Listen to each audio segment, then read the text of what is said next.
স্নায়ুতন্ত্র বা nerve system. স্নায়ুতন্ত্র যে তন্ত্রের সাহায্যে দেহ বাহ্যিক এবং অভ্যন্তরীণ উদ্দীপনায় সাড়া দিয়ে বিভিন্ন দৈহিক এবং শারীরিক বৃত্তির কাজের সামঞ্জস্যতা রক্ষা করে দেহকে পরিচালিত করে তাকে স্নায়ুতন্ত্র বলে।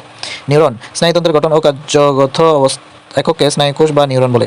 মানবদেহের দীর্ঘতম কোষ হল স্নায়ুকোষ। মস্তিষ্কে প্রায় 10 বিলিয়ন নিউরন থাকে। নিউরনের শাখাযুক্ত অংশকে ডেনড্রাইটস ও শাখাবিহীন অংশকে অক্সন বলে। সিনাফস দুটি স্নায়ুর মধ্যে সূক্ষ্ম ফাঁকযুক্ত সংযোগস্থল, যেটাতে একটি নিউরনের অক্সানের প্রান্ত শেষ হয় এবং অন্য একটি নিউরন শুরু হয়, তাকেই সিনাফস বলে। নিউরোট্রান্সমিটার যে রাসায়নিক পদার্থ সিনাফসের মধ্য দিয়ে এক নিউরন থেকে অন্য নিউরন বা পেশিতে বা গ্রন্থিতে স্নায়ু উদ্দীপনা গ্রহণ করে তাকে নিউরোট্রান্সমিটার বলে। মস্তিষ্ক বা ব্রেইন সুষুম্না কাণ্ডের শীর্ষে কেন্দ্রীয় স্নায়ুতন্ত্রের যে স্ফীত অংশ করোটির মধ্যে অবস্থান করে তার নাম মস্তিষ্ক। স্নায়ুতন্ত্রের প্রধান অংশ হলো মস্তিষ্ক। একজন প্রাপ্তবয়স্ক মানুষের মস্তিষ্কের গড় ওজন 1.36 কেজি। মস্তিষ্কের আবরণীয় নাম হচ্ছে মেনিনজেস।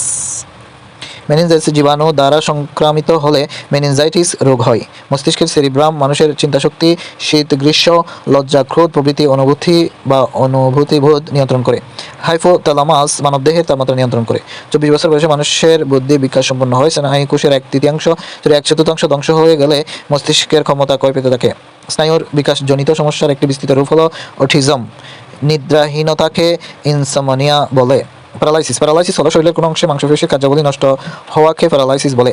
প্যারালাইসিস সাধারণত মস্তিষ্কের স্ট্রোকের কারণে হয়। এছাড়া মেরুদণ্ড বা ঘাড়ের সুষুম্নাকাণ্ডের আঘাত বা দুর্ঘটনাজনিত কারণে হয়। পার্কিনসন রোগ হলো মস্তিষ্কের ডোপামিন তৈরির স্নায়ুকোষ ধ্বংস হলে পার্কিনসন রোগ হয়। ডোপামিন শরীরের পেশির নড়াচড়ার সাহায্য করে। স্ট্রোক হলো মস্তিষ্কের ধমনী চিরে রক্তপাত হলে তাকে স্ট্রোক বলে।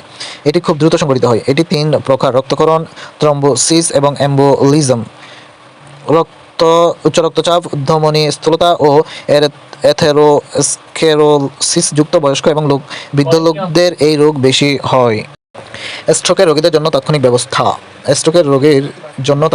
হলো স্ট্রোক হঠাৎ দেখা দেওয়া এক মারাত্মক রোগ। কোনো রকম পূর্ব লক্ষণ ছাড়াই সম্পূর্ণ সুস্থ অবস্থায় চলাফেরা করলে বা ঘুমের মধ্যে এই আকস্মিক ঘটনা বা দেখা দিতে পারে। স্ট্রোকের ফলে মস্তিষ্কে রক্তক্ষরণ দ্রুত সংঘটিত হয় এবং সঙ্গে সঙ্গে রোগী জ্ঞান হারায়, বমি হয়, আষাঢ়ে প্রস্রাব ও পায়খানা হয়ে যায়।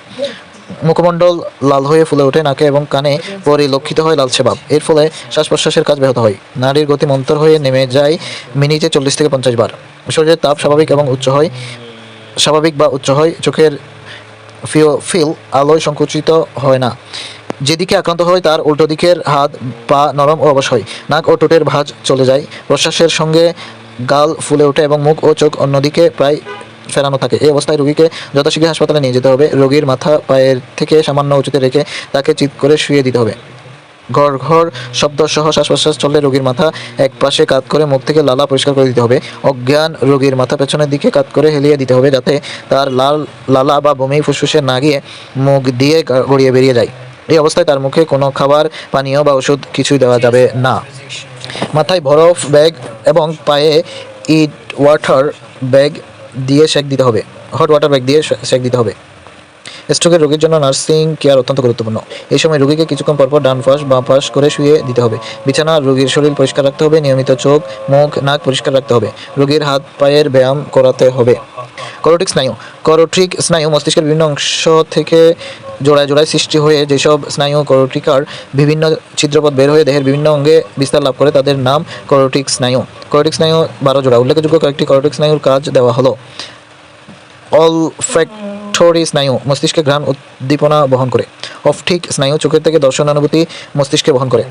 ফেসিয়াল স্নায়ু স্বাদ গ্রহণ, জিহ্বা ও গলভিলের সঞ্চালন করে। অডিটরি স্নায়ু শ্রবণ ও ভারসাম্য রক্ষা করে। সুষুম্না কাণ্ড বা স্পাইনাল কর্ড। সুষুম্না কাণ্ডের ওজন 30 গ্রাম। মানুষের স্পাইনাল কর্ডের দৈর্ঘ্য ছেলেদের 45 সেন্টিমিটার, মেয়েদের বা 17.72 ইঞ্চি এবং মেয়েদের 43 সেন্টিমিটার বা 16.93 ইঞ্চি। মানুষের সুষুম্না স্নায়ু 13 জোড়া।